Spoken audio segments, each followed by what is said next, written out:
আমাদের সার্জিস ভাই, হাসনাত ভাই, অনেক সময় আমিও নিজে দেখি ওনারা গাড়ি ব্যবহার করেন। তবে এগুলো তো ওনাদের ব্যক্তিগত গাড়ি না। দায়িত্ব নেওয়ার 1 মাসের মাথায় সয়াবিন তেলের দাম ওই সিন্ডিকেটের স্বার্থে 8 টাকা বাড়ায় দেয়, তার কিছু সরকারে থাকার মজাটা আপনারা তাহলে পাইছেন। পাগলেও বিশ্বাস করবে বিএনপি আওয়ামী লীগের সাথে একমত হতে চায়।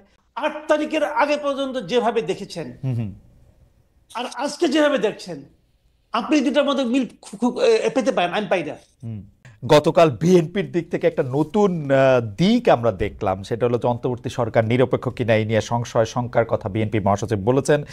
তিনি আরো বলেছেন যে বিবিসি বাংলাতে দেয়া সেই সাক্ষাৎকারে তিনি আরো বলেছেন সরকার নিরপেক্ষ থাকতে না পারলে নিরপেক্ষ সরকারের প্রয়োজন হবে। তিনি আসলে কি বোঝাতে চাইছেন, কি বার্তা দিলেন তিনি অন্তর্বর্তীকালীন সরকারের কাছে?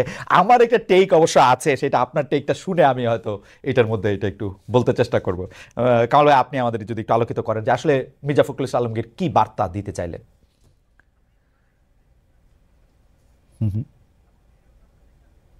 ছিলাম, পরে সকালে আমি এটা ডিটেল আমি পড়েছি। আমার কাছে কিন্তু ওনার কথাকে অযৌক্তিক মনে হয় নাই।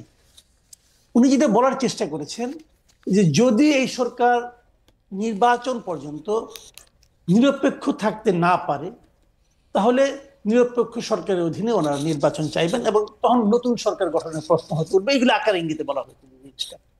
আরেকটা জিনিস উনি বলেছেন এখানে, যে কেন নিরপেক্ষ থাকতে পারবে না বলে উনি মনে করেন, সেই কথাটা আমি ওনার অন্য একটা কথা আমি পেয়েছি। সেটা কিন্তু বলেছেন যে এই সরকারের মধ্যে যারা আছেন, সরকারের যারা পার্টনার হিসেবে আছেন, তাদের কেউ কেউ তো রাজনৈতিক দল করার চেষ্টা করছেন এবং তারা রাজনীতি করবেন এবং নির্বাচনেও অংশ নেবেন বলে নানা ধরনের কথাবার্তা ওনারা শুনেছেন অথবা দেখেছেন। দেখাও যাচ্ছে, অনেকেরই দেখা যাচ্ছে তারা রাজনীতি করবেন, নির্বাচন করবেন, সে ধরনের প্রস্তুতি এলাকাতেও দেখা যাচ্ছে। মানে ওনারা যে যে এলাকার বাসিন্দা, সেই এলাকার মানুষ বলা বলি করছে এবং সেখানে এই ধরনের একটা মানে আপনার বাস্তবতা বিরাজ করছে। তো যদি এই সরকার এরা যদি সেখানে নির্বাচন করে, তাহলে তো সেই সরকারটাকে আমি নিরপেক্ষ বলতে পারি না। সরকারের ডেফিনেশনটা কি? ক্যাবিনেটে যারা আছে সবাই মিলেই তো সরকার। এখন এই ক্যাবিনেটের কেউ কেউ যদি নির্বাচনে অংশ নেন আগামীতে, তাহলে এই সরকারটাকে আপনি নিরপেক্ষ বলবেন কিভাবে? আমি তো বলতে পারবো না। তো সেক্ষেত্রে উনি বলছেন যে তারা এদের নিরপেক্ষতা হারাবেন উনি, আর যদি এই সরকার নিরপেক্ষতা হারায়, তাহলে তো এই সরকারের অধীনে নির্বাচন হতে পারে না। লজিক্যালি একদম পারফেক্ট কথা উনি বলেছেন। কিন্তু না কামাল ভাই, এই পর্যায়ে আমি একটু জানতে চাইতে পারি যে আমরা কি ডক্টর ইউনূসের সরকারকে সব রাজনৈতিক সরকারের মতোই বিবেচনা করতেছি? আমরা কি এইটা ভাইবা নিতেছি যে ডক্টর ইউনূস সরকারের প্রধান আছেন বলে এই মুহূর্তে তার ক্যাবিনেটে যে 2 জন 3 জন তারা যদি নির্বাচন করেন, তাহলে পুরো সরকার মিলে তাদেরকে সাহায্য সহযোগিতা করবে ওই রাজনৈতিক দলকে?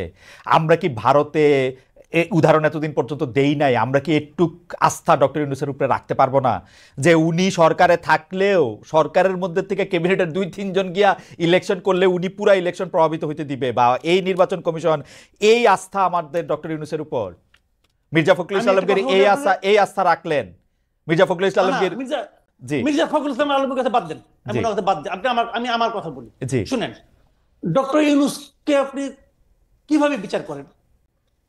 ডক্টর ইউনূসকে এই দেশের মানুষ 8 তারিখের আগে পর্যন্ত যেভাবে দেখেছেন আর আজকে যেভাবে দেখছেন, আপনি দুটার মধ্যে মিল পেতে পারেন, আমি পাই না। 8 তারিখের আগে ডক্টর ইউনূস ছিল সারা দেশের মানুষের কাছে একটা আস্থার প্রতীক, উনি আমাদের অনেক কিছু করে দিবেন। আজকে কি তাই মনে করেন আপনি? নো, বাংলাদেশের বাস্তবতা সেটা বলে না। কামাল ভাই, আমি আপনার কাছে একটু জানতে চাই, আপনি যে বললেন ডক্টর ইউনূসকে সারা দেশের আস্থার প্রতীক মনে করেছেন, বাংলাদেশের মানুষ কোনোদিন কাউরে আস্থার প্রতীক মনে করে? যখনই তাকে যেই কাজটা দিতে চায় তখনই তো আমরা তার সমালোচনা করতে থাকি। যেই মুহূর্তে আমরা যে জীবনে গাড়ি চালায় নাই সে ড্রাইভারে কইতে থাকে এমনি চালান অমনে চালান। আমি বলতে চান আপনাকে, জি বলেন। বাংলাদেশের মানুষ সবচেয়ে দ্রুত মানুষকে আস্থার প্রতীক মনে করে, সবচেয়ে দ্রুত। আর বাংলাদেশের মানুষ সবচেয়ে দ্রুত মানুষকে ওই জায়গা থেকে সরাই আনে। আমি এক্সাম্পল দিয়ে বলি আপনাকে, তাহলে বুঝবেন। একটা প্রবাদ আছে গ্রামে, বুঝছেন? সেই প্রবাদটা হলো, সেই মানুষটা তত বেশি ভালো যেই মানুষ সম্পর্কে আপনি যত কম জানেন। 8 তারিখের আগ পর্যন্ত রাষ্ট্রনায়ক হিসেবে, সরকার প্রধান হিসেবে ডক্টর ইউনূস কতটা ভালো কেউ জানতো না। এই জন্য উনি ছিলেন আস্থার প্রতীক। যে উনি সরকার প্রধানের দায়িত্ব নিলেন, যেই মাত্র উনি সরকার প্রধানের দায়িত্ব নিলেন, নিয়ে উনি একটা উপদেষ্টা পরিষদ গঠন করলেন। সেই উপদেষ্টা পরিষদ গঠন করার সঙ্গে সঙ্গে ওনার প্রতি অনেকের আস্থা কমতে থাকলো, তাদের মধ্যে আমিও একজন।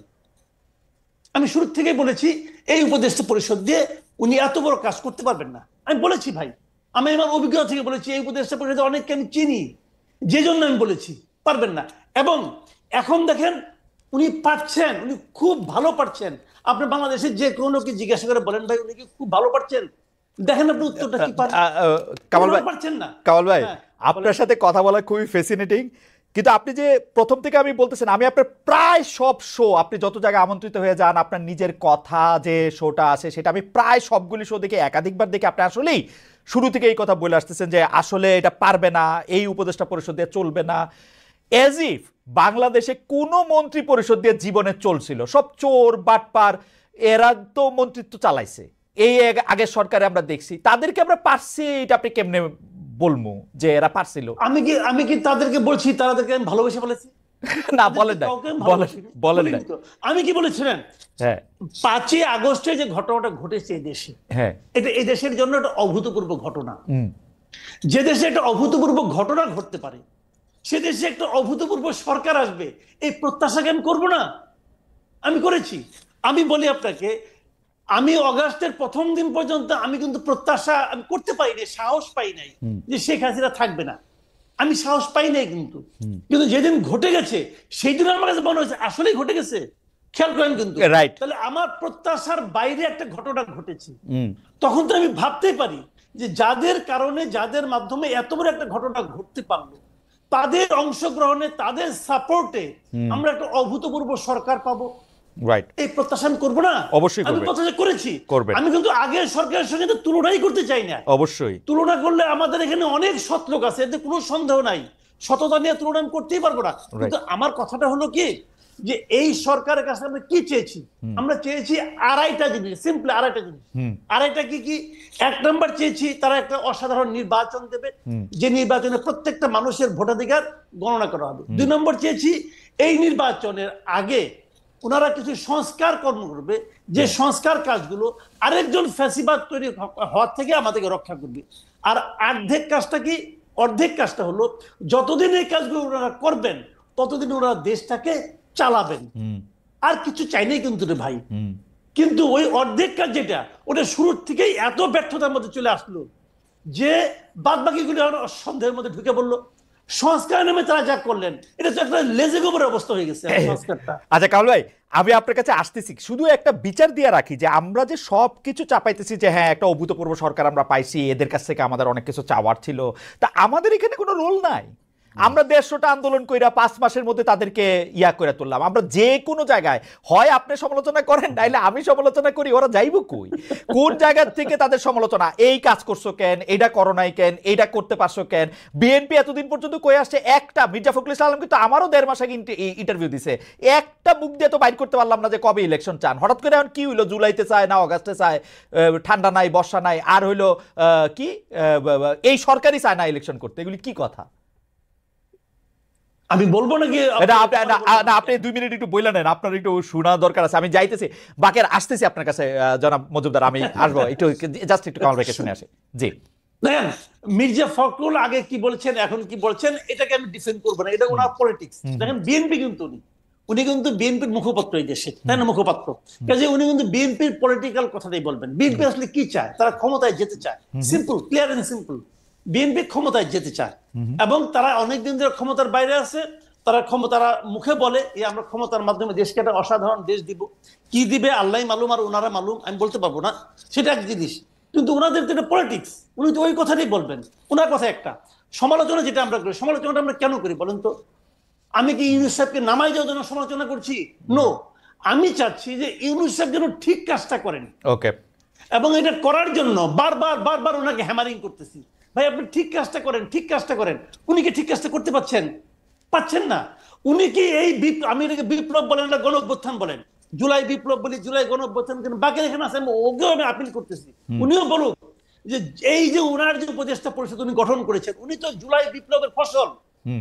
উনার এই উপদেষ্টা পরিষদ তারা কেউ কি এই জুলাই বিপ্লবের চেতনাকে ধারণ করে? কামাল ভাই আমি আপনার কাছে আসি, শুধু এইটা বলে রাখি, জুলাই বিপ্লবের চেতনা ধারণ করতে এই উপদেষ্টাদের ডিফেন্ড করার জন্য আমি বলি যে তারা যে শেখ হাসিনার লোকে গিয়ে যোগ দেয় নাই, ছবি তোলে নাই, তাদের মাখনটা খায় নাই, সেইটাই হলো জুলাই আগস্টের চেতনা। এর চেয়ে বেশি চেতনা তো দরকার ছিল না। আপনি আমার এই 4টা আরো অর্থনীতিবিদ দেখান যারা এই শেখ হাসিনার মাখন কি খায় নাই। ওই আমি আসতেছি আপনার কাছে কামাল ভাই, আমি একটু জনাব বাকের মজুমদারের কাছে আসি, উনি অনেকক্ষণ ধরে ওয়েট করতেছেন। জনাব বাকের মজুমদার, এই প্রসঙ্গেই আপনার একটু আমি জানতে চাইবো যে বিএনপি মহাসচিবের বিবিসি বাংলায় দেওয়া সাক্ষাৎকার আমি কালকে যখন দেওয়া হয়েছে তখনই আমি সঙ্গে সঙ্গে পড়ছি, কিন্তু আজকে যখন আমি জনাব নাহিদ ইসলাম উপদেষ্টাদের একজন এবং সমন্বয়কদের আরেকজন আপনাদের জনাব হাসনাদের প্রতিক্রিয়া পড়লাম, তখন আমার কাছে মনে হয়েছে বিএনপি ঠিকই বলছে। কারণ জনাব নাহিদ ইসলাম দেখেন কি সব কথা কইতেছে যে নিরপেক্ষ সরকারের দাবি মূলত আরেকটা 1-11 সরকার গঠনের বহন করে। 1-11 সরকারের ওয়ার্স্ট ভিকটিম হচ্ছে বিএনপি কেন একটা 1-11 সরকার করতে চাইবে? ওইটার মধ্যে এইটা আছে, বিএনপি আওয়ামী লীগের সাথে একটা আতাত করতে চায়। বিএনপির নেতৃত্ব সম্পর্কে আওয়ামী লীগের এই পালিয়ে যাওয়া প্রধানমন্ত্রী যে এইসব কথাবার্তা বলছে, এটা পাগলেও বিশ্বাস করবে বিএনপি আওয়ামী লীগের সাথে একমত হতে চায়। এইটা কি এইরকম আপনারও মনে হয় কিনা জনাব মজুমদার, যে আপনারা বেশি দিন আর কিছুদিন সরকারে থাকতে চান, সরকারে থাকার মজাটা আপনারা পাইছেন? এইটা এইটা এইটা এইটা আপনাদের মনে হয় কিনা জনাব মজুমদার? ধন্যবাদ খালেদ ভাই আপনাকে। কিন্তু আমি নাহিদ ভাই যে বক্তব্য দিয়েছে, যে স্ট্রেস দিয়েছে, এবং জনাব হাসনাত, হ্যাঁ হ্যাঁ আমি সেটি ভালোভাবে পড়েছি।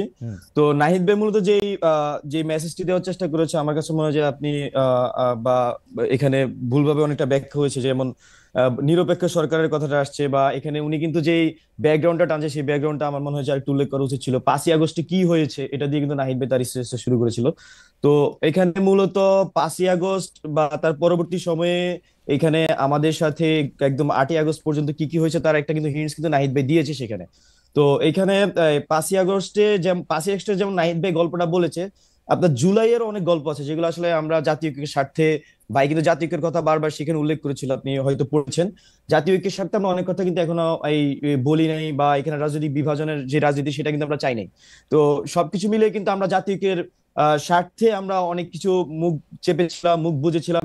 কিন্তু যখন আসলে এরকম মন্তব্য করেন বিএনপির একজন মুখপাত্র হিসেবে মির্জা ফখরুল ইসলাম আলমগীর, তখন আসলে এটা আমাদের জন্য আসলে এভাবে মুখ চেপে থাকা একটু কষ্টসাধ্য। নাহিদ ভাই মূলত এখানে আগস্টের মেসেজটা দেওয়ার চেষ্টা করেছেন, এবং একই সাথে ছাত্ররা কিন্তু এখানে নিজে নিজে গিয়ে কিন্তু এই সরকারে গিয়ে বসে যায়নি। এখানে ছাত্রদের মধ্যে যারা আন্দোলনকারী ছিল, আন্দোলনকারীদের পক্ষ থেকে একটা চাপ ছিল যে ছাত্র প্রতিনিধি সরকারের থাকা উচিত, এবং ছাত্রদের মতামতের ভিত্তিতে কিন্তু আমাদের প্রথমে 2জন উপদেষ্টা, পরবর্তী তারও একজন ছাত্র উপদেষ্টা হচ্ছে যে গভর্নমেন্টে গিয়েছেন। তো আমি যে জিনিসটা আরো স্ট্রংলি বলতে চাচ্ছি সেটা হচ্ছে যে এই জুলাই অভ্যুত্থানে যখন আমরা আন্দোলন শুরু করেছিলাম, আপনার প্রথমে কোটা বৈষম্য নিরসন আন্দোলন শুরু করেছিলাম, সেখানে বিভিন্ন রাজনৈতিক অংশীজনের বিভিন্ন ধরনের মতামত ছিল। অনেকে আমাদেরকে, আমরা ভারত এন্টি ইন্ডিয়ান যে মুভমেন্টটা চলছিল সেটাকে ধামাচাপা দেওয়ার জন্য আমরা সরকারের সাথে আতাত করে মুভমেন্ট করেছি, এরকম মন্তব্য করেছেন। ইন্টারনালি আমাদেরকে অনেক ফ্যাসিবাদ বিরোধী শক্তির অনেক অংশ কিন্তু আমাদের সেই সময় সেই বিশ্বাসটা আমরা কিন্তু পাইনি। তো আবার একই সাথে এখানে 18ই জুলাইয়ের কথা যদি বলি, 18 জুলাই কিন্তু এখানে বড় বড় রাজনৈতিক স্টেক হোল্ডার অনেকেই আমাদের সাথে আসলে এই ছাত্রদের সাথে যখন গুলি চলছিল, 16 তারিখে গুলি চলছে, আবু সাইদ শহীদ হয়েছে, তারপরে একে একে শহীদ হচ্ছে, 17 তারিখ শহীদ হচ্ছে, 18 তারিখ শহীদ হচ্ছে। 18 তারিখে আমরা বড় রাজনৈতিক স্টেক হোল্ডার গুলোর থেকে সেই সাপোর্টটা পাইনি, সেটা একদম কিন্তু সাধারণ ছাত্ররাই কিন্তু মাঠে জীবন দিচ্ছিল এবং লড়াই করে যাচ্ছিল। আমি আপনাকে আরো স্পষ্ট উল্লেখ করতে চাই, 24শে জুলাই আমার স্পষ্ট মনে আছে, তখনও এখানে একটা বৃহত্তর রাজনৈতিক দলের হাইকমান্ড থেকে আমাদেরকে তথ্য জানা যে না বাবারা তোমরা মাঠে লড়াই করে যাও, আমাদের এখনো সাংগঠনিক সিদ্ধান্ত হয়নি। তো এই যখন পরিস্থিতি হয়, এবং আমি নাহিদ ভাই, আসিফ মাহমুদ, আমরা মনে হয় 26শে জুলাই আমাদেরকে ডিবি হেফাজতে তুলে নিয়ে যাওয়া হয়। আর 24 জুলাই কনভারসেশন আমি আপনাকে বললাম। তো এরকম ভাবে কিন্তু আমরা পুরা মুভমেন্টে, হ্যাঁ, শেষ মুহূর্তে এসে আমি একটু সময় নিচ্ছি, শেষ মুহূর্তে এসে সবাই একত্রে আমরা কিন্তু 5ই আগস্ট ঘটিয়েছি।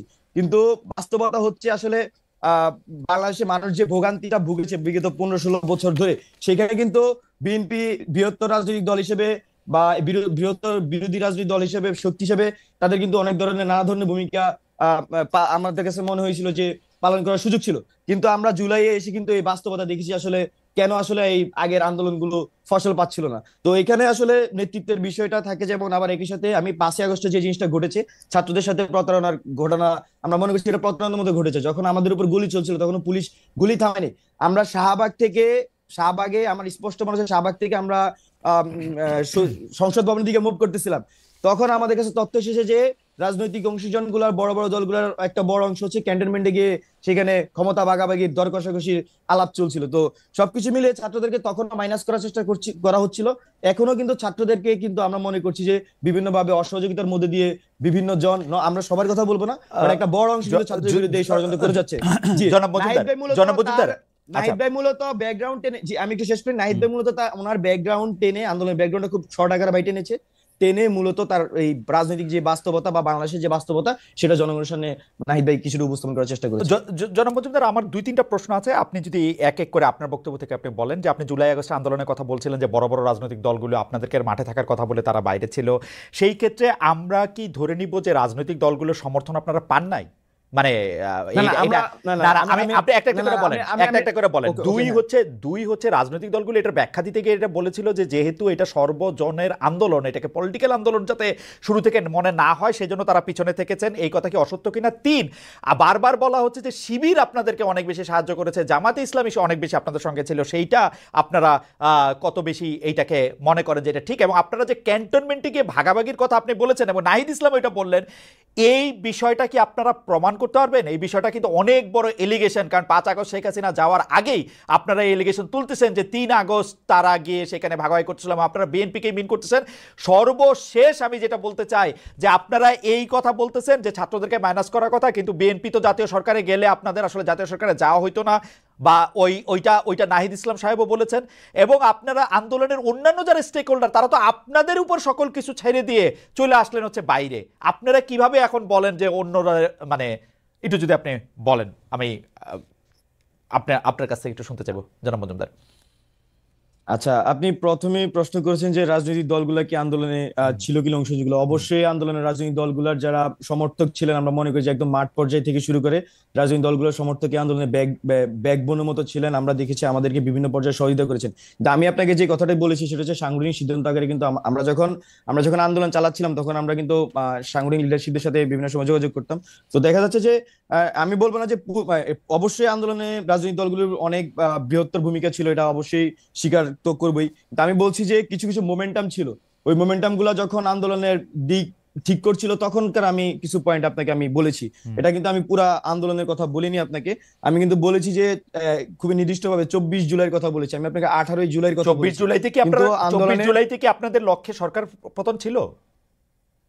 আমাদের যখন এখানে আপনার 16 তারিখে আমাদের শিক্ষার্থীদের উপর গুলি চালানো হয়, 17 তারিখে আমাদের ভাইদেরকে হত্যা করা হয়, এবং 18 তারিখেও আমাদের উপর গুলি চালানো হয়, 19 তারিখে গুলি চালানো হয়, 19 তারিখে আমাদের লিডারশিপের একটা বড় অংশকে গুম করে ফেলা হয়। তো তার পরবর্তীতে আমাদের কাছে কিন্তু বিষয়টা ক্লিয়ার হয়ে গেছিল। এবং 19 তারিখে গুম হওয়ার যে প্রেক্ষাপটটা ছিল যে তৎকালীন যে ফ্যাসিস্ট গভর্নমেন্টের আপনার আইনমন্ত্রী ছিলেন, উনি তো আহ্বান করেছিলেন যে ছাত্রদের সাথে বৈঠকের। কিন্তু আমরা কিন্তু তখন খুব স্পষ্টভাবে জানিয়েছিলাম যে গুলির সাথে সংলাপ নয়। সেই প্রেক্ষিতে দেখা যাচ্ছে যে আমাদের লিডারশিপের একটা অংশকে কিন্তু তখন গুম করে ফেলা, এবং আমরা কিন্তু তখন আমাদের কাছে বিষয়গুলো ক্লিয়ার হয়ে যায় যে জি আমরা কিন্তু সরকার পতনেরই আন্দোলন করতেছিলেন 24 তারিখ। জি 24 তারিখে আমরা সরকার পতনের আন্দোলনে ছিলাম মেন্টালি।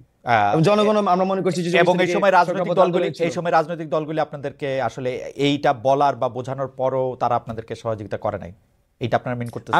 আমি বলবো যে রাজনৈতিক দলগুলোর যারা সমর্থক এবং সাংগঠনিক দায়িত্ব ছিলেন বিভিন্ন পর্যায়ে, তারা আমাদেরকে যথেষ্ট সহযোগিতা করেছেন, তারা মাঠের মধ্যে সেই কাজটি করেছেন। কিন্তু আমরা নেতৃত্ব পর্যায় থেকে আসলে গ্রিন সিগন্যাল পাইনি, যেটাকে আসলে গ্রিন সিগন্যাল আকারে আমরা বলছি। সেটা কিন্তু অবশ্যই আমরা অগাস্ট মাসে গিয়ে কিন্তু আমরা সেটা পেয়েছি। সেটা এই একটা আমরা ইসে এসেছিলাম। আপনারা মনে করছেন যে এটা জুলাইতে পেলেই ভালো হতো?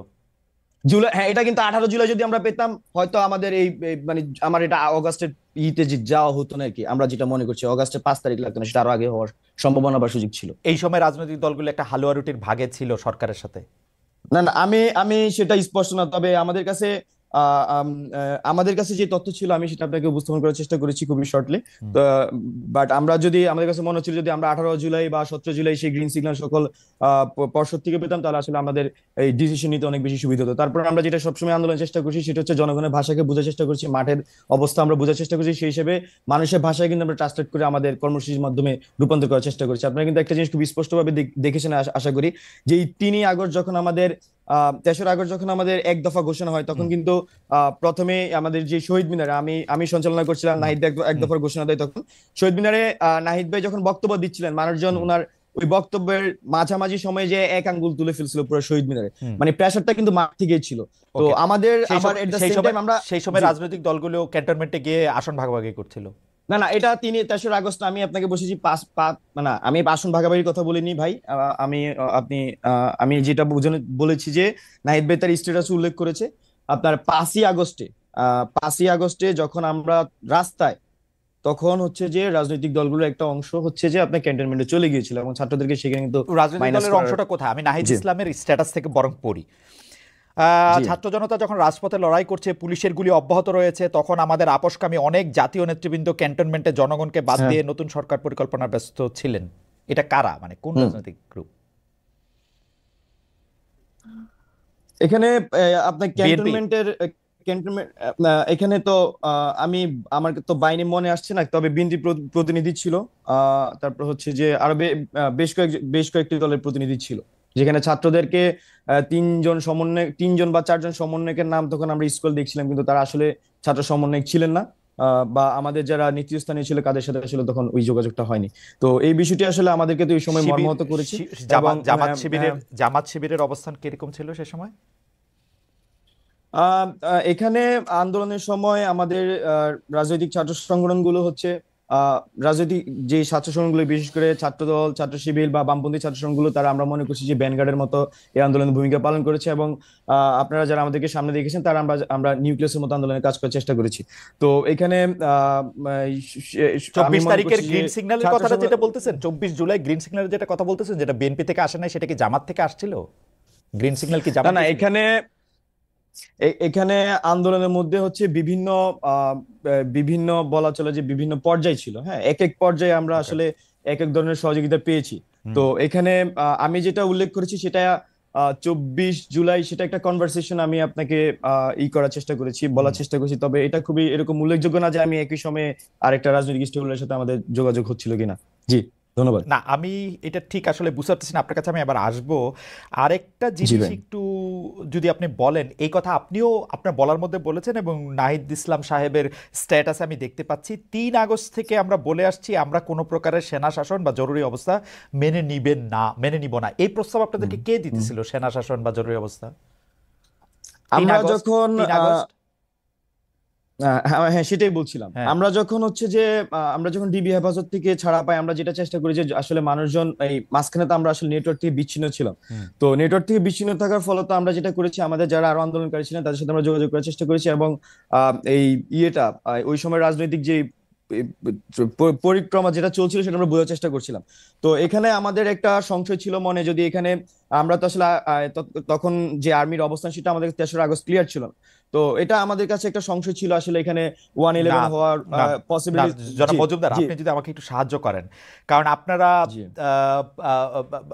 ইয়াং জেনারেশন, আমি আপনাদেরকে খুবই ভালোবাসি এবং আমি মনে করি যে 5 আগস্ট যে শেখ হাসিনার পালাতে হয়েছে, আপনারা রক্তের বিনিময়ে রক্ত সমুদ্রে দাঁড়িয়ে, এবং আরো অনেক সাংঘাতিক কিছু হতে পারতো। আমরা আজকে বাকের মজুমদারের সাথে কথা বলতেছি কামাল ভাই, বাকের মজুমদারও এখানে মারা যেতে পারতো, কারণ ও সবসময় রাস্তায় ছিল।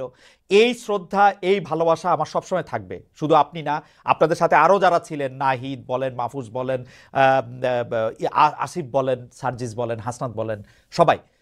কিন্তু ঘটনা হইতেছে যে আপনারা যে কথাগুলি বলতেছেন সেগুলি আমরা বুঝতে পারতেছি না কেন। যেমন আপনি বলতেছেন যে 3 আগস্ট থেকে আমাদের কোনো প্রকার সেনা শাসন বা জরুরি অবস্থা আমরা মেনে নিব না, 3 আগস্ট থেকে আমরা বলে আসছি। আমার কথাটা হচ্ছে যে 3 আগস্টে আপনাদেরকে কেউ, এটা ইতিহাসের জন্য যারা জরুরি, যে সেনা শাসন বা এইটার কোনো প্রস্তাব আপনাদের কাছে আসছিল? আপনারা এটা কেন বলতেছেন?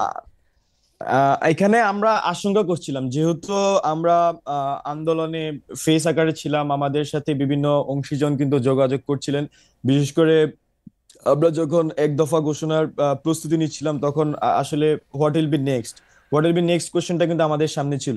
তো এখানে জনগণের মধ্যে যে আমরা আশা আকাঙ্ক্ষা প্রত্যাশা দেখেছি এবং মানুষ কিন্তু গুলি করলো, সে একজন, ওই পুলিশের ভিডিওটাই আসলে সত্যি ছিল, একটা ভাইরাল ভিডিও হয়েছিল। তো সেই প্রেক্ষিতে আমাদের কাছে মনে হচ্ছিল যে এখানে মানে শেখ হাসিনার মানে এই পতন ছাড়া এখানে আমরা আসলে আমরা নিজেদের শপথ করেছি আমরা ফিরে যাব না, বা যেই পরের লাইনটা পড়ি, পরের লাইনটা পড়ি, হ্যাঁ, বুঝতে পেরেছি, সেটা পরের লাইনটা চালিয়ে পড়ি। যাবে। আমাদেরকে বারবার ক্যান্টনমেন্টে যেতে বলা হলো, আমরা যেতে অস্বীকার করি। 3 আগস্টের কথা বলা হচ্ছে, বারবার ক্যান্টনমেন্টে কে যেতে বলতেছিল আপনাদের? এটা কোথায় আপনি পড়েছেন? আমি নাহিদ ইসলাম সাহেবের স্ট্যাটাস পড়তেছি। আমাদের এটা 3 আগস্টের ভাই বলছেন যে আমরা 3 আগস্ট থেকে বলে আসছি আমরা কোনো প্রকার সেনা শাসন বা জরুরি অবস্থা মেনে নেব না। আমাদেরকে বারবার ক্যান্টনমেন্টে যেতে আমরা যেতে অস্বীকার করি। শেষ পর্যন্ত বঙ্গবন্ধু আলোচনা এবং বার্গেনিং এর মাধ্যমে না আমাদেরকে বারবার ক্যান্টনমেন্টে, আমি ক্লিয়ার করি। জি, এখানে দুইটা সেন্টেন্স আলাদা। 3 আগস্টের থেকে বলে আসছে সেটা যেমন এটা একটা আলাদা সেন্টেন্স, আর পরেরটা যেটা বলছে সেটা মূলত 5 আগস্ট পরবর্তী সময়ে। আমি তো পুরো পরিক্রমার সাথে কানেক্টেড ছিলাম, রাইট। 5 আগস্ট থেকে আপনারা ক্যান্টনমেন্টে যাইতে চান নাই? 5 আগস্ট আপনারা ক্যান্টনমেন্টে যাইতে চান এখানে নাই? আমাদের 5 আগস্ট পরবর্তী সময়ে আমাদেরকে ক্যান্টনমেন্টে যাওয়ার জন্য আহ্বান করা হয়েছিল। তো এখানে আমরা তখন সিদ্ধান্ত নিয়েছি না, আমরা ক্যান্টনমেন্টে যাব না। আমরা হচ্ছে যে সেটাই বলতে চাচ্ছি, সেটাই বলতে জি, চাচ্ছি জি, যে জি। 5 আগস্টে আপনাদেরকে ক্যান্টনমেন্টে যেতে বলা হয়েছে, তখন আপনারা বলছেন যে আপনারা ক্যান্টনমেন্টে যাবেন না, তাই তো?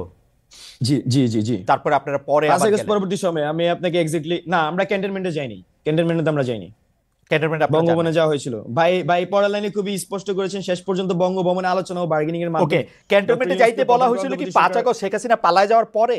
সেটাই বুঝতে চাইতেছিলাম, হ্যাঁ, পালায় হ্যাঁ, যাওয়ার আগে নাকি হ্যাঁ, আগে? সেটাই পালায় না, যাওয়ার পরে। পালিয়ে ওকে যাওয়ার পরে। ওকে, জি, জনাব জি। বাকের মজুমদার, আসছি আবার আপনার কাছে। আপনাকে অনেক ধন্যবাদ। জনাব মাসুদ কামাল, এই কথা ঠিক যে আপনি বারবার প্রশ্ন করছেন এই সরকারের বা উপদেষ্টাদের কার্যক্রম, লেজিটিমেসি, তারপরে তাদের স্পিরিট সম্পর্কে, কিন্তু আমি এই কথাটা বলতে চাইছিলাম যে আপনি উপদেষ্টাদের কথা বলছেন যে তারা কে জুলাই আগস্টের স্পিরিট আসলে কেমনে ধারণ করে।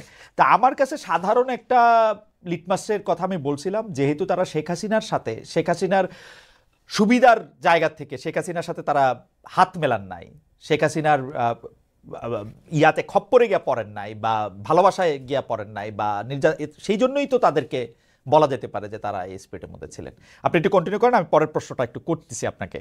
এটা না, কেন এই ছিল? আপনার এই লজিকটা এখানে আমি মনে করি গ্রহণযোগ্য নয় এই কারণে শেখ হাসিনার সঙ্গে ছবি তুলনায় এমন লোকের সংখ্যাই কিন্তু বেশি। শেখ হাসিনার সঙ্গে যে তেল মারে নাই এমন লোকের সংখ্যা এই দেশে বেশি ছিল।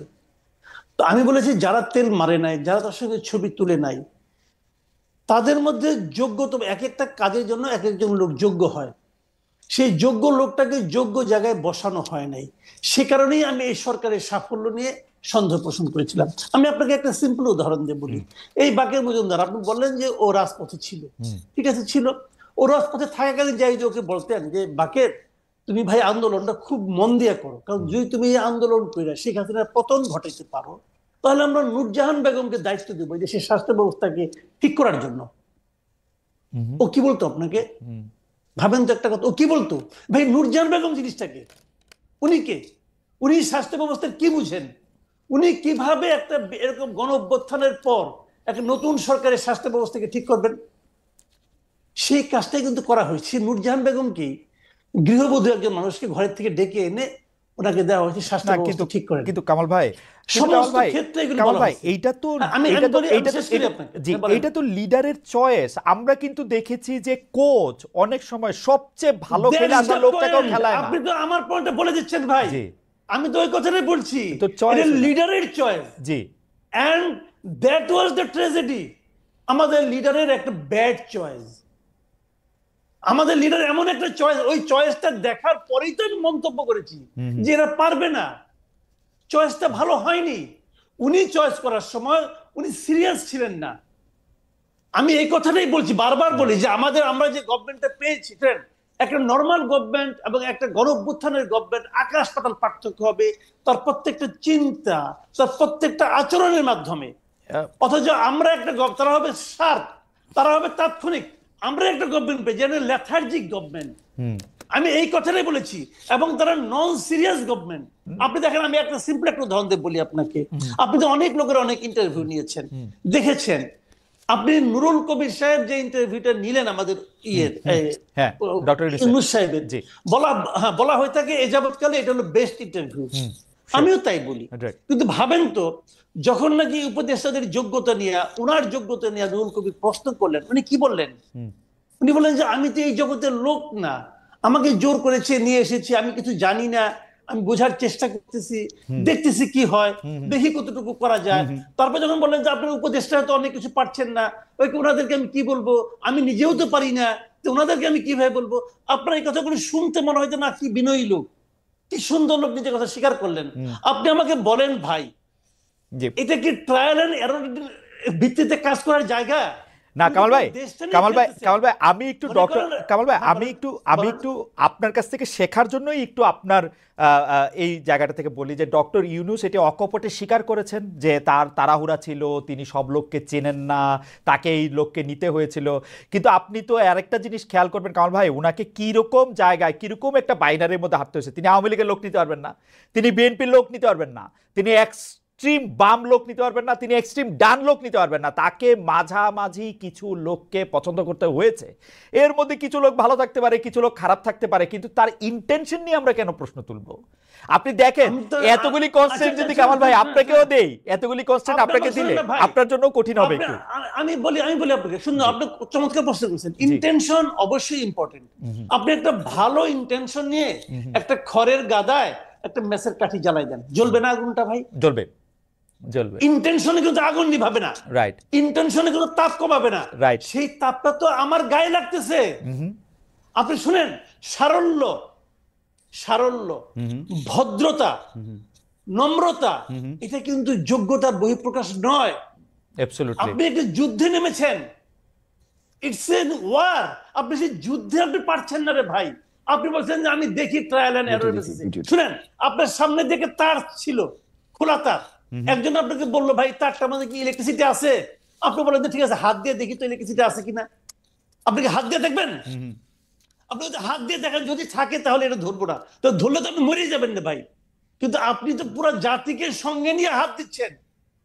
না, এটা কিন্তু ব্যক্তিগত চাওয়া পাওয়ার বিষয় না। আমি আপনাকে বলি, শুনেন, প্রত্যেকটা ক্ষেত্রে এই ঘটনাগুলো ঘটছে। তো আপনি কোন ক্ষেত্রে আপনি বলেন? আপনি জীবনে অনেকদিন সাংবাদিকতা, আপনি বলেন তো, অর্থ বছরের মাঝামাঝি আইসা শতাধিক পণ্য এবং সেবার উপর আপনি ভ্যাট এবং সম্পর্ক শুল্ক জারি করছেন, কার সঙ্গে আলাপ করে করছেন? ওকে, আপনি কার সঙ্গে আলাপ করে করেছেন? আমি একটু আগের থেকে আসি কারণ ভাই, সেইটা হচ্ছে যে আপনি বলতেছেন যে এটা একটা যুদ্ধ, কিন্তু আমি তো দেখতেছি সেইটা হচ্ছে যে তিনি আসছেন শান্তিরক্ষা মিশনে। আমাদের শান্তিরক্ষা মিশন আর্মির যখন আফ্রিকায় যায়, তারা যুদ্ধ করতে চায় না, তারা শান্তিটা বজায় রাখতে চায়। তাদেরকে তো একটা নিরপেক্ষ জায়গা, ডক্টর ইউনূস যুদ্ধ করতে আসেন না। আচ্ছা, খুব ভালো, আপনি চমৎকার উদাহরণ দিচ্ছেন। আমি এই চমৎকার উদাহরণ দিচ্ছি, একটা মন্দ উদাহরণ দিই আপনাকে। যে শান্তিরক্ষা মিশনের সমস্ত মসজিদের ইমাম এবং পাদ্রীদের না পাঠায় সেনাবাহিনীকে পাঠায় কেন ভাই? কারণ যদি যুদ্ধ লাগে যুদ্ধ করবে, যুদ্ধ লাগলে যুদ্ধ করবে, যুদ্ধ লাগলে যুদ্ধ করবে। That is the point. G, that is the point. যুদ্ধ তো লেগে আছে সারা দেশে। মানুষকে জিজ্ঞাসা করেন না তার পকেটে কি যুদ্ধ লাগছে কিনা, বাজারে যে দেখেন না যুদ্ধ লাগছে কিনা, যুদ্ধ লেগে আছে না। কিন্তু কামাল ভাই, আপনি এর আগেরটা না বললে কেমনে হবে? 15 বছর আওয়ামী লীগের দুঃশাসন, তার আগ পর্যন্ত বিভিন্ন প্রতিষ্ঠান ধ্বংস হওয়া, পুরা 2024-এর এপ্রিল মাস থেকে একের পর এক আন্দোলন, নানা ধরনের বিষয়াদি, জুলাই আগস্টে কোনো কিছু কাজ না করা, এগুলি আপনি দ্রব্যমূল্যের জন্য একটুক সাফার আমরা করব না, একটুক আমরা দিব না? মানে আমি এর আগে যে দেশটাতে থাকতাম, জার্মানিতে, তারা তো 15 বছর ডাস্টবিনে খাবার খায় দেশটারে ঠিক করলো। ওকে, তাহলে আপনি প্রত্যেকটা বাজারের আশেপাশে 20-30টা করে ডাস্টবিন রাখেন। না না, বাজার পারছো না, এখান থেকে নিয়ে যাও। কিন্তু কিছু স্যাক্রিফাইস আমরা করব না, কিছু স্যাক্রিফাইস আমরা করব না। কিছু কতটুকু? কিছুটা কার জন্য? কার জন্য কিছু? যে বাণিজ্য মন্ত্রী দায়িত্ব নেওয়ার 1 মাসের মাথায় সয়াবিন তেলের দাম ওই সিন্ডিকেটের স্বার্থে 8 টাকা বাড়ায় দেয়, তার কিছু? নাকি যে লোক 1 লিটার তেল কিনতে যে 3 বার পকেটে টাকা গুনে, তার জন্য কিছু? আপনি কার কথা বলতেছেন রে ভাই? সাধারণ মানুষ, এই দেশের মানুষের, আপনার একজন উপদেষ্টা যে আলী ইমাম মজুমদার, সে বলতেছে জিনিসপত্রের দাম বেড়েছে কিন্তু মানুষের কষ্ট হবে না। ও লোক কষ্টের কি বুঝে? আপনি আমাকে বলেন ওই লোক সাধারণ মানুষের কষ্টের কি বুঝে? বেতন বাড়বে না, চাকরিচ্যুত হবেন আপনি, জিনিসপত্রের দাম বাড়বে, কিন্তু আপনার কষ্ট হবে না। এটা কি ভাই জুয়ে আছেন, ম্যাজিক নাকি? এটা কি ম্যাজিক? ওকে, আমি কামাল ভাই, কামাল ভাই আপনার রক্ত বেরোবে না কামাল ভাই আমি আপনার বক্তব্যের সাথে দ্বিমত এই পর্যায়ে করছি না, কিন্তু প্রশ্নটা করে রাখি।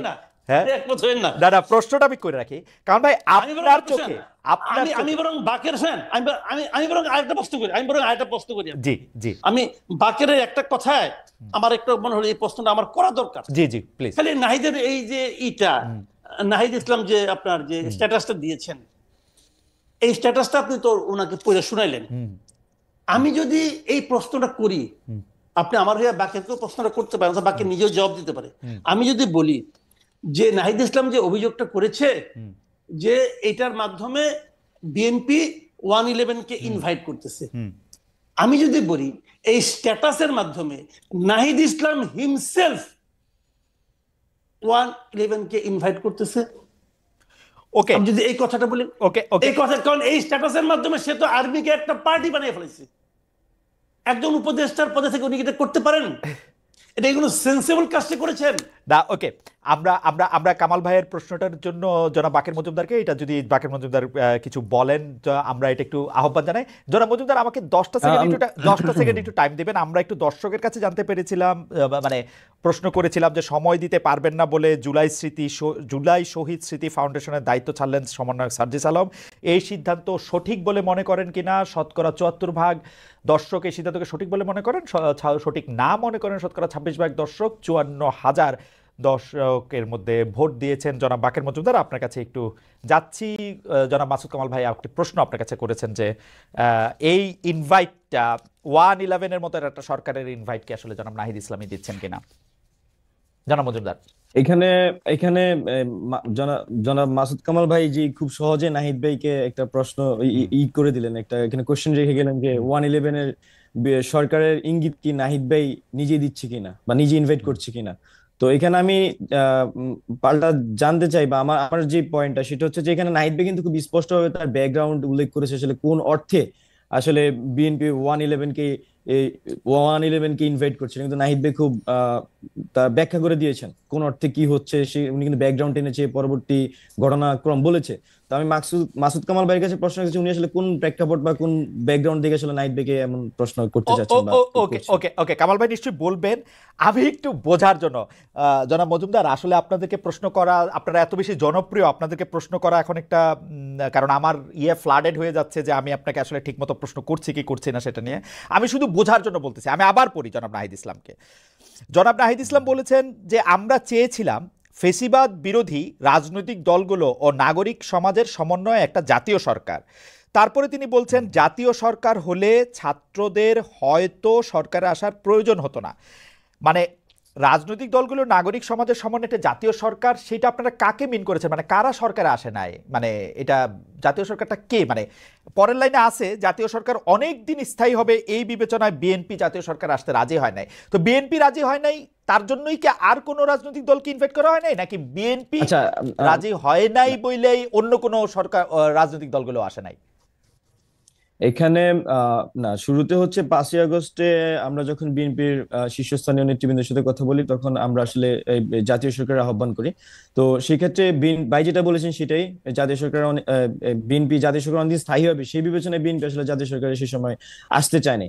তো বিএনপি যেহেতু এখানে ফ্যাসিবাদের বিরুদ্ধে রাজনৈতিক সংগঠন হিসেবে সবচেয়ে বড় রাজনৈতিক দল, এবং বিরোধী দল হিসেবে তো তখন সবচেয়ে বড় বিরোধী দল ছিল ফ্যাসিস্ট আওয়ামী লীগের আমলে। তো সবকিছু মিলে আমরা তো অবশ্যই বিএনপি এখানে একটি অন্যতম গুরুত্বপূর্ণ স্টেক হোল্ডার আমরা বিএনপিকে মনে করি। তো এই সিদ্ধান্তের কারণে, বিএনপির সিদ্ধান্তের কারণে আসলে আমরা এই জাতীয় সরকার গঠনের প্রক্রিয়ায় যেতে পারিনি।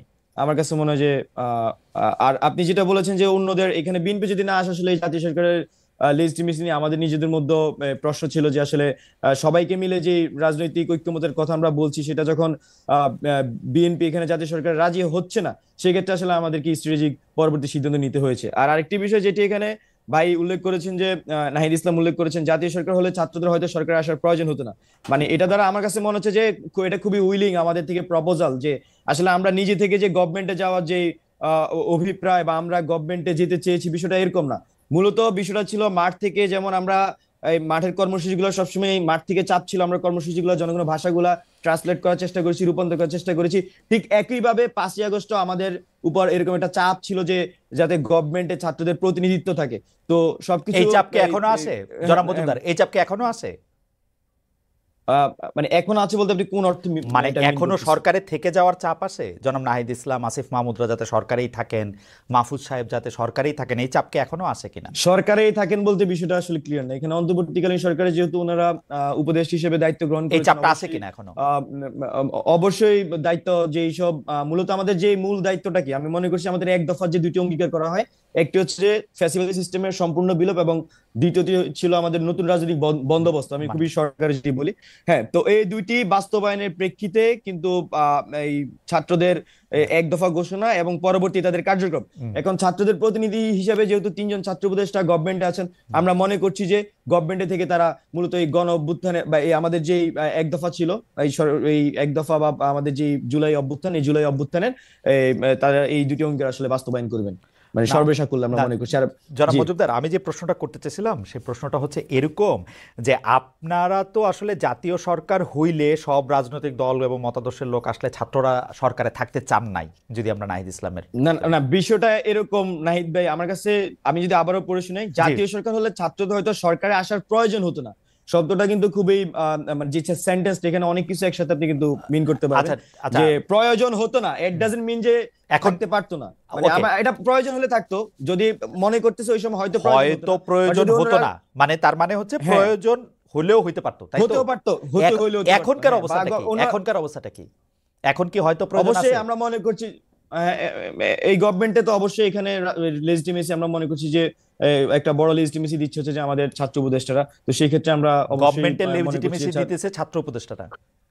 না না, আমি বলছি একটা, আমি মনে হয় ওয়ার্ডিং এ ভুল করতে পারি, বাট আমি বোঝানোর চেষ্টা করেছি যে এই গভর্নমেন্টের অন্যতম লেজিটিমেসি হচ্ছে আমরা মনে করছি আমাদের ছাত্র উপদেষ্টারা, যেহেতু ছাত্ররাই আন্দোলনের নেতৃত্ব দিয়েছে এবং তাদের আপনি প্রতিনিধিত্ব ছাত্ররাই চেয়েছে, এবং সেই প্রতিনিধি হিসেবে জনাব জি মজুমদার, আমি একটু যদি ধীরে বলেন, আমি আপনার এই বক্তব্যটা একটু লিখে নিতে চাই, যে আপনি একটু বলেন তো যে জি বর্তমান সরকারের অন্যতম লেজিটিমেসি দিচ্ছে। আমাদের ছাত্র উপদেষ্টারা। ওকে, ফাইন, ফ্যান্টাস্টিক। আমার প্রশ্ন হচ্ছে সরকারের অন্যতম লেজিটিমেসি দিচ্ছে ছাত্র উপদেষ্টারা। আমি এখন একটা প্রশ্ন আপনাকে করতে চাই যে এই জুলাই আগস্ট আন্দোলনে আপনারা যারা নেতৃত্ব দিয়েছেন, সেই আপনাদের উদ্যোগে বা আপনাদের নেতৃত্বে একটা রাজনৈতিক দল হতে যাচ্ছে, আমরা এরকম শুনতে পাচ্ছি, মানে এটা হবেও। এই দল ঘোষণার আগে যারা ছাত্র উপদেষ্টা তারা কি সেই দলে যোগ দিবেন? তার আগে কি নাহিদ, আসিফ, জনাব নাহিদ, জনাব আসিফ, জনাব মাহফুজ তারা সরকারি পদ ছাড়তে পারেন, নাকি সরকারি দলে থেকেই তারা এটা করবেন?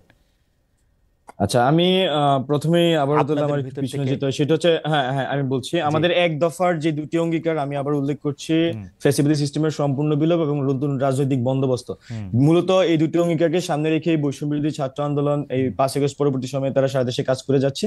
তো বৈষম্য বিরোধী ছাত্র আন্দোলন থেকে যখন দুইজন সমন্বয়ক ছিলেন যে আমাদের নাহিদ ইসলাম এবং আসিফ মাহমুদ, তারা যখন গভর্নমেন্টে চলে গিয়েছেন তখন তারা কিন্তু গভর্নমেন্টের হয়ে তাদের দায়িত্ব পালন করছেন। হুম আর বৈষম্য বিরোধী ছাত্র আন্দোলন অন্য যারা নেতৃবৃন্দরা ছিলেন তারা হুম মূলত এই দুটি অঙ্গীকারকে সামনে রেখে তারা বাকি সব কাজগুলো করে যাচ্ছেন। এখন হুম আমাদের মাঠে থেকে 5 আগস্ট পরবর্তী সময়ে জনগণের আশাকাঙ্ক্ষা বলি, জনগণের চাপ বলি, ছাত্রদের চাপ বলি, একটা নতুন রাজনৈতিক দলের কিন্তু আমাদের উপর একটা সেই চাপ আছে। হুম তো এখন আমরা বৈষম্য বিরোধী ছাত্র আন্দোলন, আমি যেটা বলছি আমাদের এক দফা যে দুটি অঙ্গীকার, সেই দুটি অঙ্গীকার বাস্তবায়নের লক্ষ্যে কাজ করে যাচ্ছে।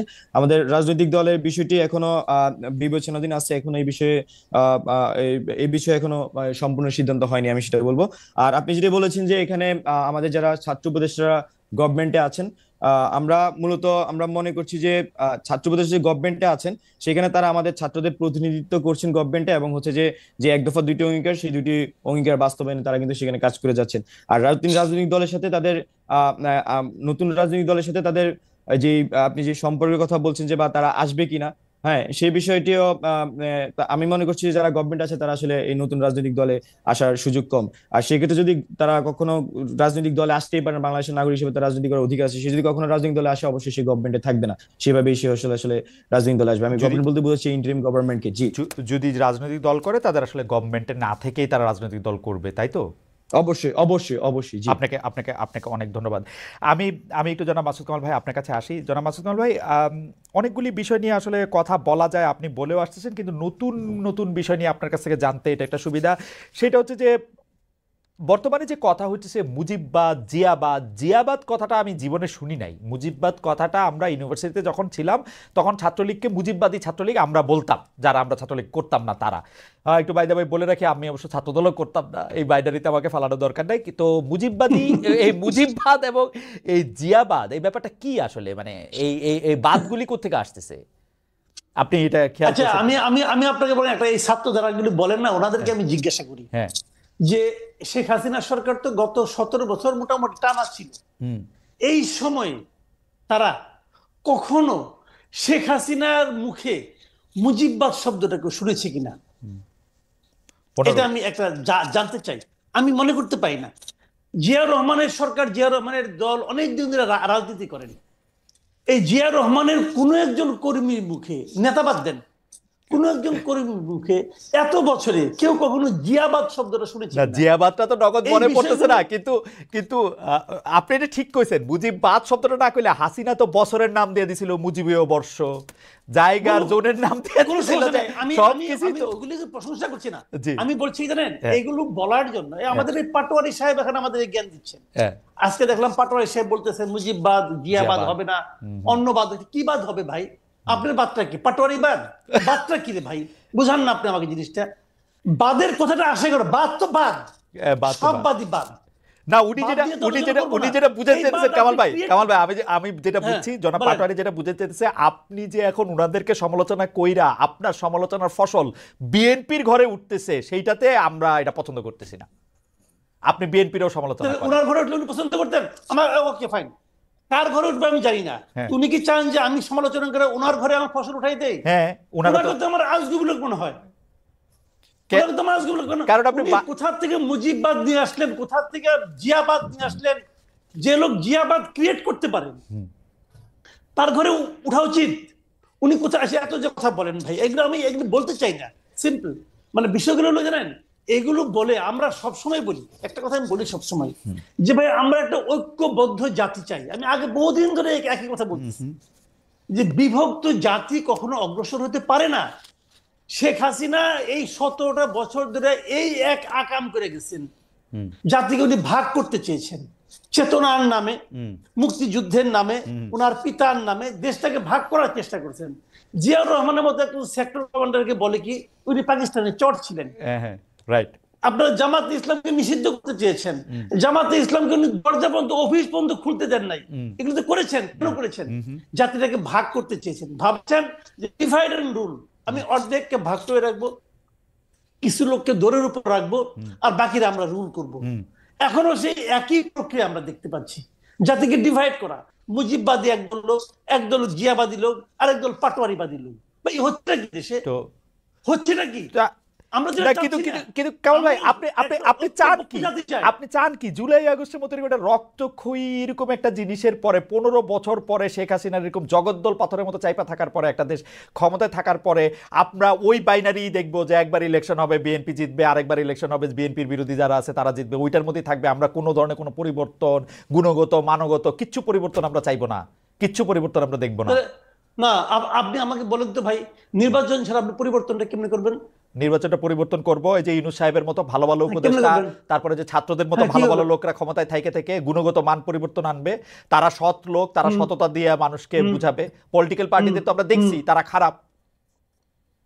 তাহলে আপনি চাচ্ছেন অরাজনীতিকরণ, বিরাজনীতিকরণ? না, রাজনীতি হবে পরে, ওরা যখন রাজনৈতিক দল করবে, ওরা যখন রাজনৈতিক দল করে আসবে তারপরে হবে রাজনীতি। আপনার কথা বটম লাইন দুইটাই, রাজনৈতিক দলগুলো সব খারাপ, রাজনৈতিক দল দরকার নাই, আমরা অরাজনৈতিক দল আনবো, তারা কারো কাছে কোনো জবাবদিহি করবে না, ওদের যখন ইচ্ছা হবে ভ্যাট বাড়াই দিবে, যখন ইচ্ছা হবে বই দিবে, যখন বলবে যে বই কবে দিবেন বলতে পারবো না বই কবে দিব।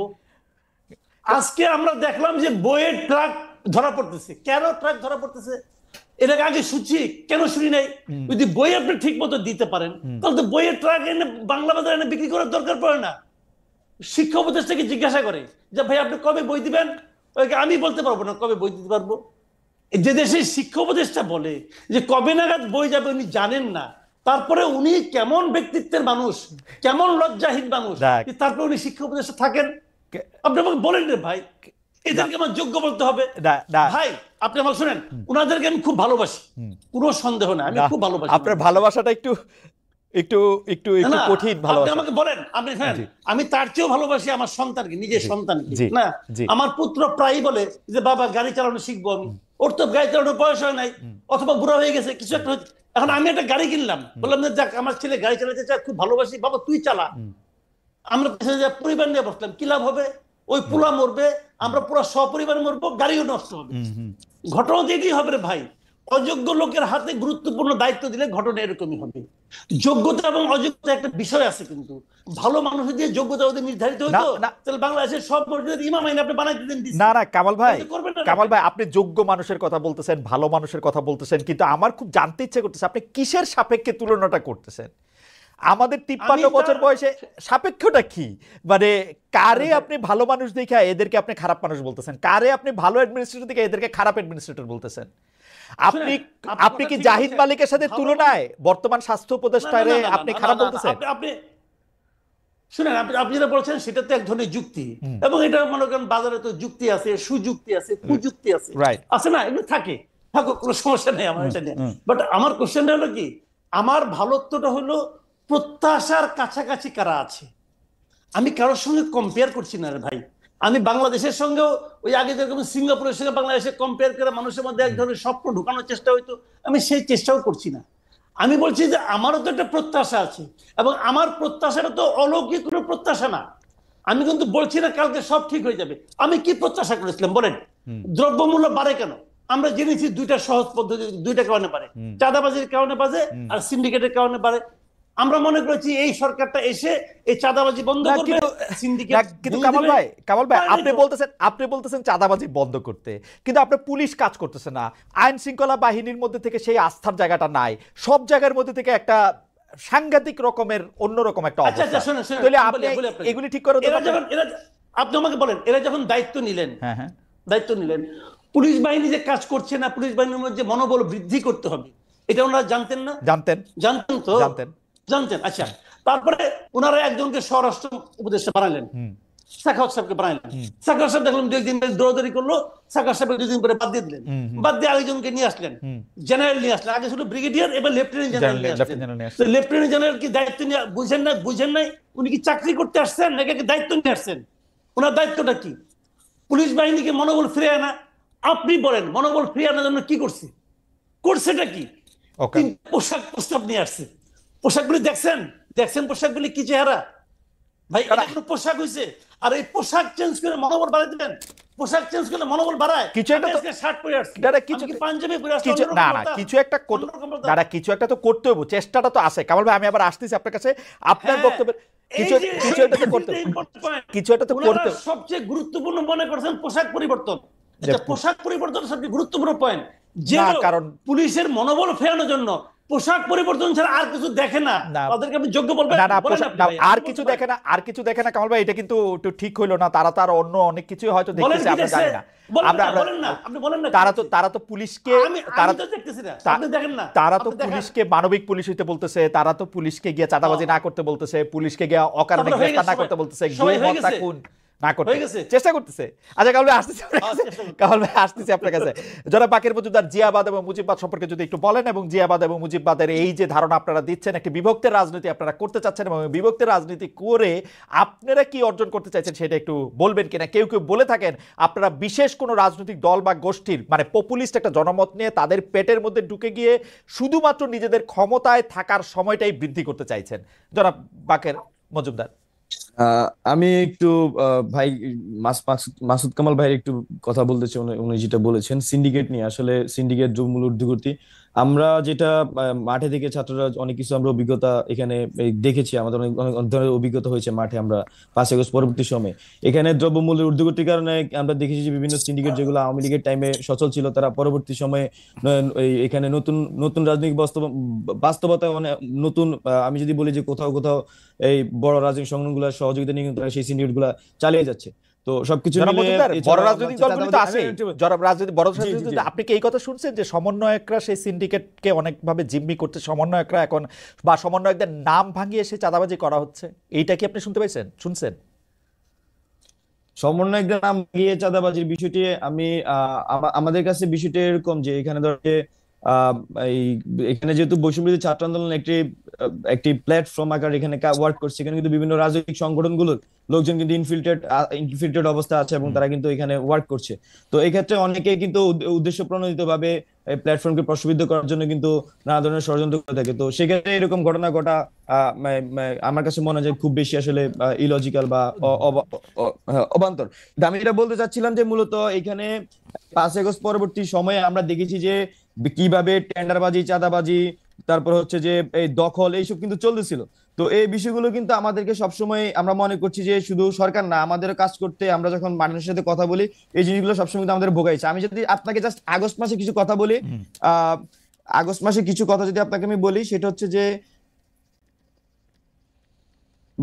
বিন আপনার বিএনপির হচ্ছে 5 আগস্ট থেকে 25 ডিসেম্বর পর্যন্ত যদি দেখেন, বিএনপি ও এর অঙ্গ সংগঠনের মধ্যকার অন্তর কুন্দলে 20 জন নিহত হয়। আমার কাছে পুরা তালিকা ধরে ধরে রাইট। এগুলা তথ্যসূত্র সহ আছে।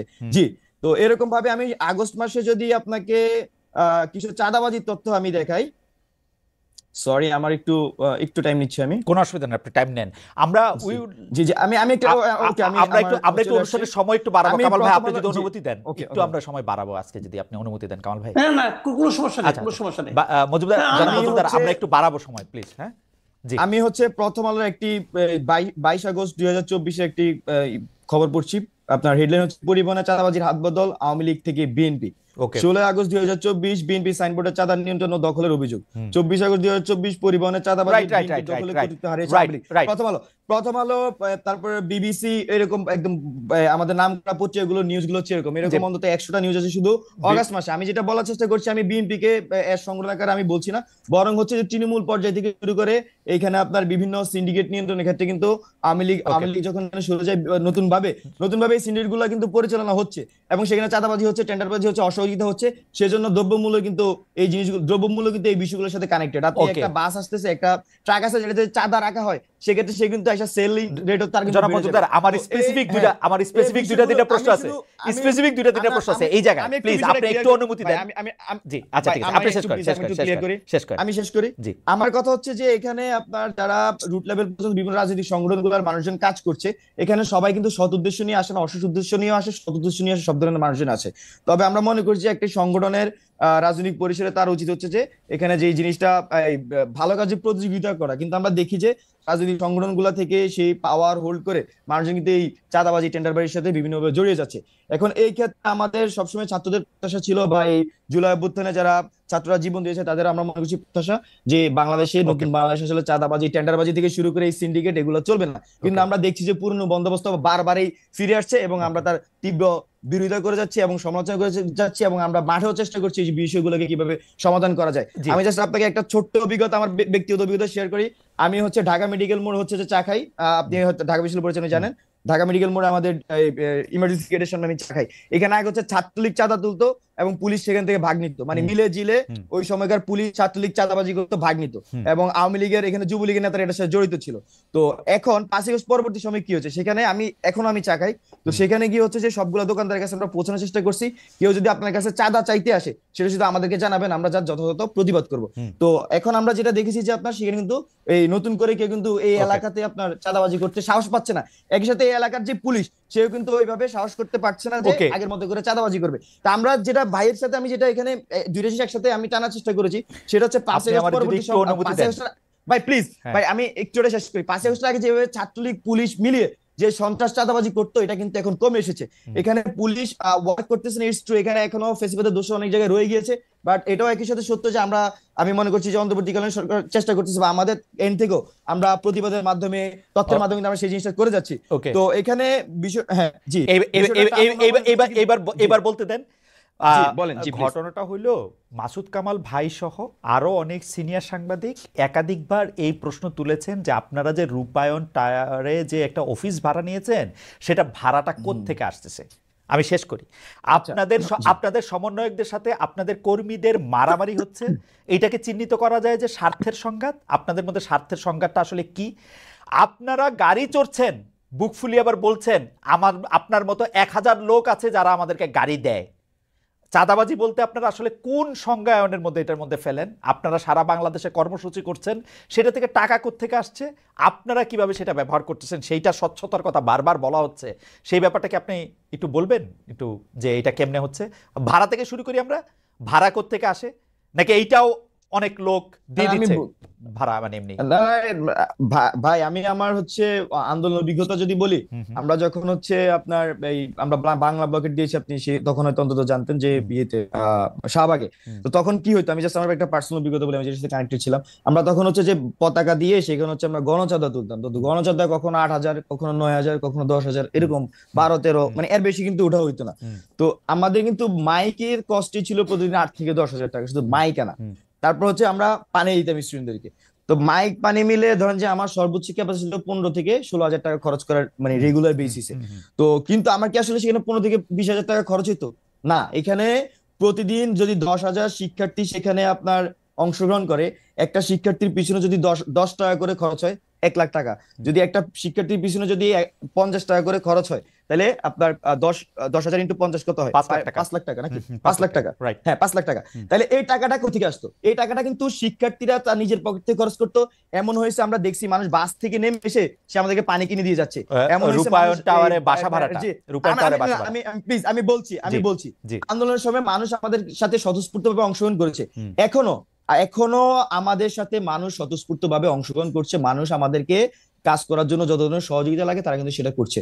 আপনি গাড়ির প্রশ্ন করেছেন, আপনি রূপায়ণ টাওয়ারের প্রশ্ন করেছেন, আমি আপনাকে খুব স্পষ্টভাবে বলতে চাই যে আমরা এখনো যে কোনো মানুষকে যদি বলি ভাই আমাকে একটা বিষয়ে সহযোগিতা করেন, তারা সেটা করবে। আমি জাস্ট আপনাকে একটা উদাহরণ দিচ্ছি, আমি একটা প্রেজেন্ট উদাহরণ দিচ্ছি।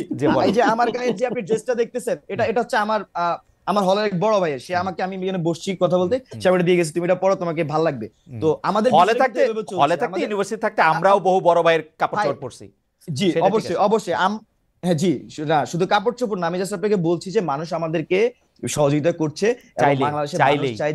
মানুষ চায় যে একটা যারা অনেস্ট লিডারশিপ বাংলাদেশে বিল্ড করুক, এবং তার মধ্যে দিয়ে নতুন বাংলাদেশ বিল্ড হোক, এবং সেখানে আপনারা ভাড়ার টাকাটা কি সহযোগিতা থেকে দিচ্ছেন, না যিনি বাড়িওয়ালা তিনি এমনি আপনাকে থাকতে দিচ্ছেন?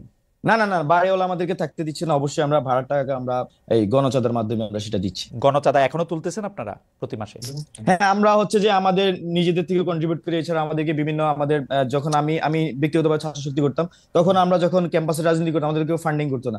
সেই ভাইকে চিনি, ও আগে এখানে ফ্যাসিলিটি বিরোধী অ্যাক্টিভিজম করতো, তার থেকে ভাই টাকা চিনতাম, ভাই 1000 টাকা দেন, ব্যানার করতে হবে, ভাই প্রোগ্রামে খরচ আছে 5000 টাকা, আপনি 2000 টাকা দেন।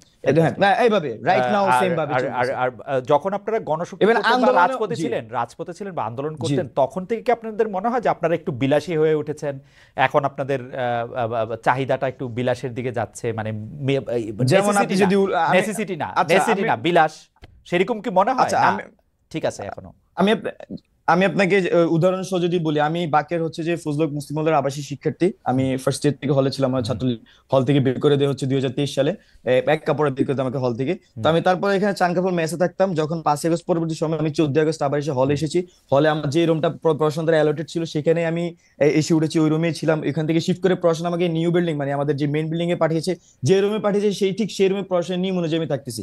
তো এখানে আসলে আমার যে আকাঙ্ক্ষার কথা যদি বলি, আমার কাছে মনে হয় না যে আমার ছাত্র হিসেবে যে আকাঙ্ক্ষা সেটা আসলে খুব একটা পরিবর্তন হয়েছে, বা আপনি বিলাসী জীবনের তো প্রশ্নই আসে না। একটা এজ ইউজুয়াল ছাত্র হলের মধ্যে যেভাবে থাকে আমি ঠিক সেভাবে থাকছি, এবং আমি মনে করছি যে আমার সহযোদ্ধারা তাদের ক্যাপাসিটি তারা সেই হিসেবে তাদের করছে। এখন ধরেন যে আমার যেটুকু এফোর্ট করার ক্ষমতা আরেকজনের তার চেয়ে বেশি এফোর্ট করার সুযোগ থাকতে পারে, তার পারিবারিক বা তার ব্যক্তিগত ভাবে সে সেটা করতে পারে, বা আরো কম থাকলে সে কম ভাবে।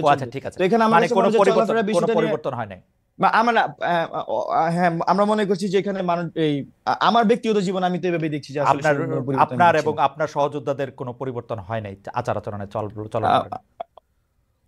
এখানে আপনি যে গাড়ির বিষয়টি উল্লেখ করেছেন সেটা যদি আমি বলি, এখানে আমাদের যা ইয়েদের মধ্যে আমাদের সার্জিস ভাই, হাসনাত ভাই, অনেক সময় আমিও নিজে দেখি ওনারা গাড়ি ব্যবহার করেন, তবে এগুলো তো ওনাদের ব্যক্তিগত গাড়ি না। দেখা যাচ্ছে যে একটা মানুষ কিন্তু আপনি তারা গাড়ি দেওয়ার কিছু চায় না।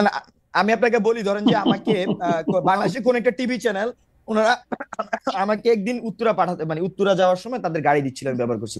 আমি ওই টিভি চ্যানেলকে কি দিয়েছি, মানে সাক্ষাৎকার ওনাদেরকে দিইনি। তারাও তো কি ওরকম বিষয়টা টিভি হচ্ছে যে চ্যানেলের মতো, ধরেন আমি কুমিল্লা গেলাম, না আমাকে না, একটা আমি গাড়ি দিল। আপনাকে আমি আপনাকে হ্যাঁ, আপনি এটা প্রশ্ন করতে পারেন, কিন্তু আপনাদের হয়তো, আমি জানি না আপনি বাইরে থেকে জিনিসটা বাংলাদেশে ফিল করতে পারতেছেন কিনা। বাংলাদেশে অসংখ্য মানুষ আছে, শুধু আমাদের আমাদের আমাদের মানে আমরা যে এই আন্দোলনগুলির সামনে দাঁড়িয়েছিলাম, বিনিময় আর কিছু চাইতেছে না, বিনিময় আর কিছু চাচ্ছে না, এই রেসপেক্টের জন্য তারা চায় যে আমরা বাংলাদেশে দাঁড়াই এবং বাংলাদেশের মানুষকে বিনিময় আর কিছু চাচ্ছে সার্ভটা না, করি। বিনিময় আর কিছু চাচ্ছে না। বিনিময়ে তো সে তো চায় আমরা সার্ভ করি, সে তো চায় আমরা সার্ভ করি। কাকে? সে সৎ লিডারশিপ চায়, জনগণকে সার্ভ করি, জনগণকে সার্ভ করার জন্য অবশ্যই দিচ্ছে। ফ্যান্টাস্টিক। আমি একটু জনাব মাসুদ কামালের কাছে, জনাব মাসুদ কামাল, নতুন কোনো প্রশ্ন নেই।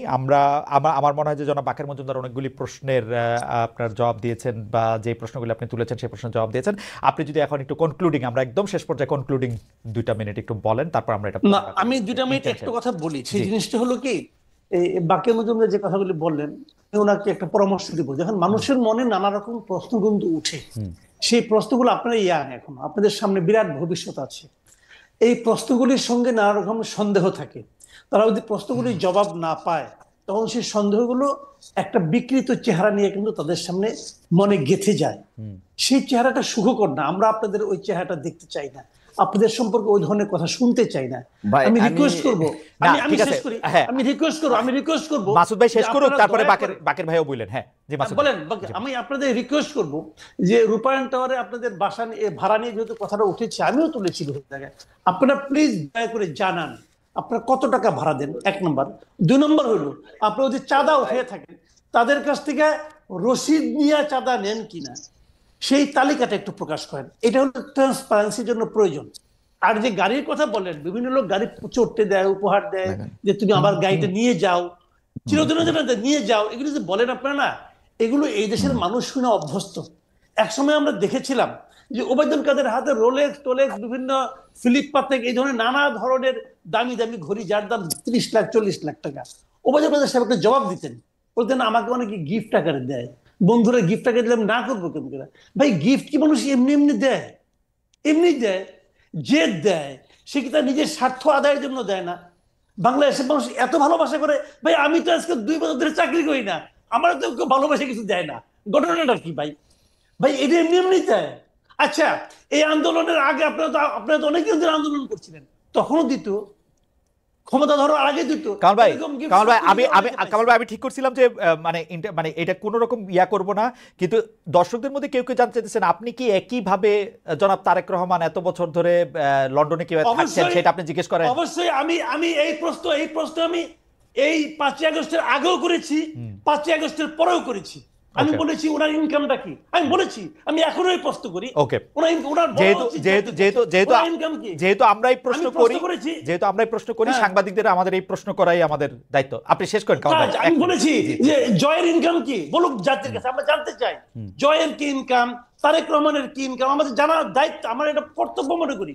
যদি ওনারা না দেন, যে একইভাবে বিএনপি কি রসিদ দিয়ে টাকা তোলে কিনা, বিএনপির অফিসের ভাড়া কোত্থেকে দেয়, কে দেয়, এগুলি আমরা জানতে চাই তো না? অবশ্যই, কেন জানতে চাবো না?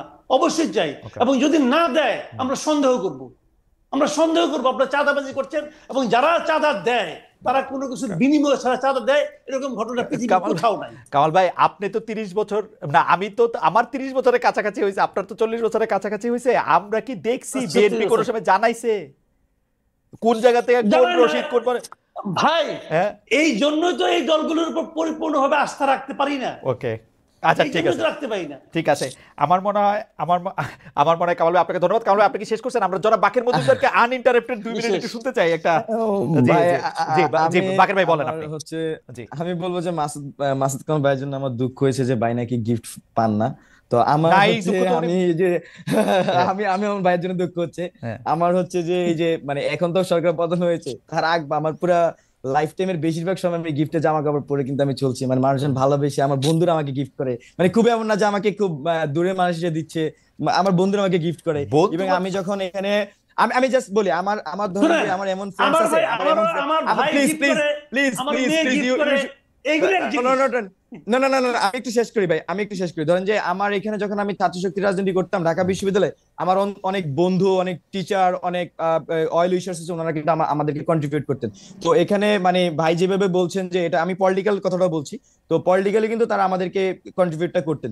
তো এখানে আমার কাছে মনে হয় যে গুড উইলের ইস্যুস আছে, ট্রাস্ট ইস্যুস আছে, এবং অনেস্টি ইস্যুস আছে। যদি এই জিনিসগুলো ক্লিয়ার থাকে তাহলে আসলে মানুষ আস্থা রাখে এবং মানুষের সহযোগিতা করে। এবং বাংলাদেশের মানুষ সেই সহযোগিতার হাত কিন্তু জুলাই অভ্যুত্থানে দেখিয়েছে, স্টিল আমাদের সাথে সেটা দেখাচ্ছে। আমরা বাংলাদেশের মানুষের প্রতি আশাবাদী এবং বাংলাদেশের মানুষের প্রতি আমরা আস্থা রাখতে চাই। এবং আগামীর বাংলাদেশে আমরা এই যে আপনি যে গণচাঁদার কথা আমরা বলছি, আমি খুবই ক্লিয়ার করছি, আমাদের এখনো সিস্টেম গুলো কিন্তু ওইভাবে ডেভেলপ হয়নি সবকিছু। আমরা খুব শীঘ্রই আমরা এই সিস্টেম গুলো ডেভেলপ করে কাজ করছি। খালেদ ভাই যে প্রশ্ন করছেন, আমি খুবই সাধুবাদ জানাই। এগুলা ক্লিয়ার হওয়া উচিত শুধু আমাদের না, প্রত্যেক, আমি মনে করছি যে রাজনৈতিক দলগুলো এই বিষয়গুলো ক্লিয়ার থাকা উচিত। রাইট। আমরা যদি ছাত্র যদি রাজনৈতিক দল, না আমি বলছি ভাই, আমি বলছি, আমাকে একটু শেষ করতে দিবেন। আমরা রাজনৈতিক দল হিসেবে আসলে আমরা সকল ধরনের সিস্টেম বিল হলে আমরা এই সবগুলা বিষয় আমাদের বাৎসরিক মান্থলি কিন্তু আমরা এই হিসাবগুলো সামনে আনবো। অন্তত বাৎসরিক হিসাবটা আমাদের সামনে আসবে যে কিভাবে কোন জায়গা থেকে কি কন্ট্রিবিউশন হয়েছে। বাট এখন যেটা হয়েছে, আমাদের যে ছাত্ররা যে কাজ করছি, আমি কিন্তু এখন মাস্টার্সে পড়ছি, আমার একের সাথে একাডেমিয়া, একের সাথে আমার ক্যাম্পাসে কাজ করতে হয়, 10টা প্রবলেম হলে সেটা দেখতে হয়। তো আমরা কিন্তু সেই জিনিসগুলো করছি, আমরা আমাদের এই দায়িত্বটা পালন করে যাচ্ছি। তো এখানে আপনার আমাদের এই সিস্টেমটা বিল্ড হয় নাই। এখানে নিউ সেটেলমেন্টে আমাদেরকে যেমন টাইম নিতে হচ্ছে, আমাদের এই জিনিসগুলা একদমই ক্লিয়ার কাট রাখার জন্য আমাদেরকে কিন্তু একটা সিস্টেম বিল্ডিং এর দিকে যেতে হচ্ছে। তো এই জন্য আমাদের সময় লাগবে, আমরা আপনাদের কাছে সময় চাই, এবং বাংলাদেশের মানুষ আমাদের উপর যে আস্থা রেখেছে আমরা সেই আস্থা ধরে রাখতে চাই। তো এটা বলে আমি আসলে শেষ করব। এবং আমাদের, আমি আশাবাদী ছাত্ররা যদি হিসেবে আসে তখন এই বিষয়গুলো আপনার খুবই স্পষ্ট এবং সাংগঠনিক জায়গা থেকে খুবই ক্লিয়ার স্টেটমেন্ট। জনাব মজুমদার, আপনাকে অনেক ধন্যবাদ। আপনি আসলে, মাসুদ কামাল ভাই আপনাকে একটা আহ্বান জানিয়েছিল, আপনি নিশ্চয়ই সমন্বয়কদের সাথে এগুলি নিয়ে আলোচনা করবেন, আপনারা সবাই মিলে সিদ্ধান্ত নেবেন। আপনারা যত বেশি স্বচ্ছ হবেন তত আমাদের জন্য ব্যাপারটা সুবিধাজনক হবে। এবং আমরা